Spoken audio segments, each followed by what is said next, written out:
Eu queria que tu falasse um pouquinho da realidade canadense com o PCR e do valor que esse exame de fato tem e das suas limitações.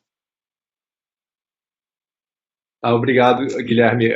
Como o Guilherme sabe, acho que alguns saibam, eu tenho interesse em raciocínio diagnóstico. E uma coisa que me salientou, que a gente já sabe de algum tempo, é que, em geral, qualquer teste novo passa por uma fase em que todo mundo acha que é a melhor coisa do mundo, e aí, uma vez que as limitações começam a se mostrar, todo mundo acha que é péssimo. E, na verdade, a verdade sempre está entre essas duas realidades, né? Não pode ser muito maniqueísta você achar o que ou é ótimo ou é péssimo. Acho que algumas das coisas que a gente aprendeu, e de fato levou um certo tempo para aprender sobre o PCR, amostragem nasal ou faringea ou bucal, né, e fazendo PCR, é que realmente os conceitos de sensibilidade e de especificidade, que é relativamente específico, mas que a sensibilidade varia, e eu acho que os dados estão em torno de 75% a 80%. Não é um problema com o PCR em si, mas eu acho que é mais um problema com a amostragem, porque é difícil você fazer uma amostragem com acurácia da área nasal. Principalmente tem que ser a piada que a gente fala aqui, que você tem que se sentir como se fizesse uma biópsia do seu cérebro para terem feito o teste bem, né? Mas, de fato, na minha experiência clínica, tem casos claros de pessoas que tiveram 2 ou 3 testes negativos, mas a gente sabia que era Covid, porque tinha linfopenia, tinha febre, um caso bastante clássico, e foi só com a amostragem, depois de ser entubado, que foi provado que o PCR se tornou positivo. E aí a outra coisa, e bom, então tem esse lado que a falta de sensibilidade do teste em geral. E a outra coisa que também nos causou vários problemas no lado clínico é que ficou claro que as pessoas continuam a ter um PCR positivo durante várias semanas. Acho que eu vi alguns dados que até 4 a 6 semanas, quase 50% das pessoas ainda têm. E aí levantou a questão, será que essas pessoas ainda apresentam risco de infecção para outros? Porque talvez com o PCR só está detectando DNA, não havia certeza de que essas eram partículas virais viáveis que apresentariam risco de infecção. E eu acho que os dados que estão entrando agora, que realmente depois de 2 a 3 semanas, parece que o risco de infecção é bastante mais baixo, apesar da pessoa talvez ainda ter o PCR positivo.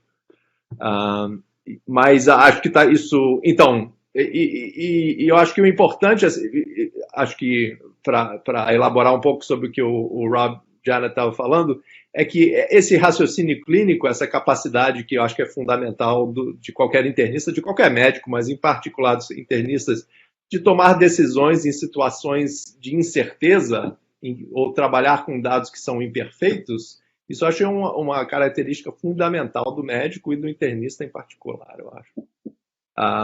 Então, acho que o importante é a gente pensar, no caso de uma apresentação aguda, a gente lembrar que o quadro clínico tem que ser tomado no geral, você tomar a decisão e você não se ancorar exageradamente no resultado de um teste apenas. Para tomar o exemplo que você estava dando, assim, não é que o PCR seja perfeito ou horrível. O PCR é um dado a mais que te ajuda a chegar a um diagnóstico, mas mais importante é uma conduta, né? Você pode tomar uma decisão de conduta com certa incerteza diagnóstica ainda, né?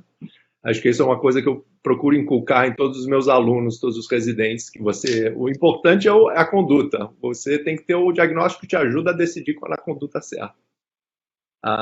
E aí, a outra questão, acho que está levantando, bom, esse é no lado agudo. No lado da convalescença, você decidir em que estágio você diz, tá, o paciente talvez ainda tenha o PCR positivo, mas eu acho que ele não está apresentando de risco de infecção. E eu acho isso é uma coisa que me preocupa muito, que eu acho que essa que é uma questão que ainda está em aberto.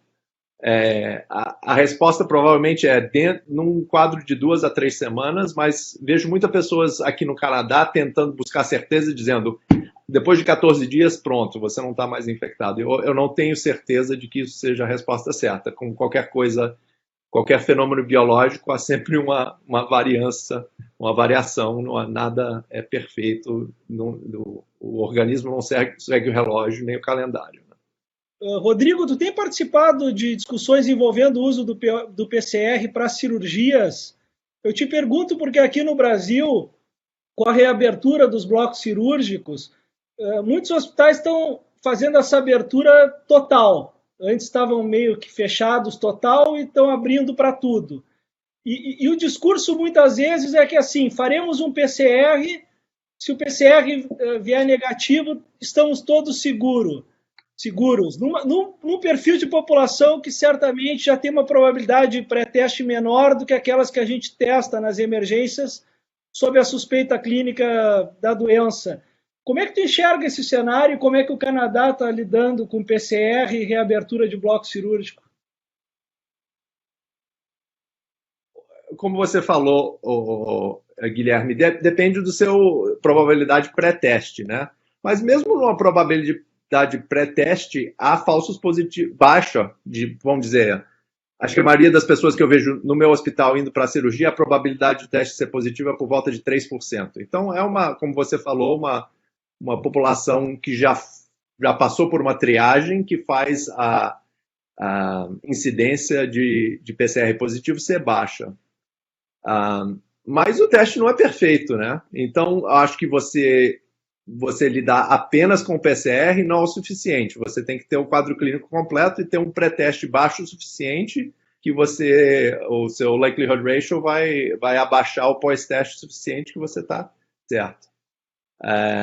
E o risco nunca vai ser zero. Eu acho, principalmente numa situação em que há uma prevalência na população em certas regiões do Brasil que é bastante alta, né? Eu vejo em Brasília, onde está a minha família, de todos os testes sendo feitos de PCR, 60% são positivos. Então, eu não acho que a prevalência seja 60%, acho que não estão testando o suficiente, mas a prevalência está aí, né? Então, se a prevalência for mesmo 10%, vai haver falsos negativos. Então, acho que a conduta tem que ser que você tem que tomar precauções com todos. Você não pode assumir ou presumir que um teste negativo com certeza proteja a todos. Mas não sei, é uma situação complicada, mas acho que a chave é você entender qual é a prevalência na população em geral.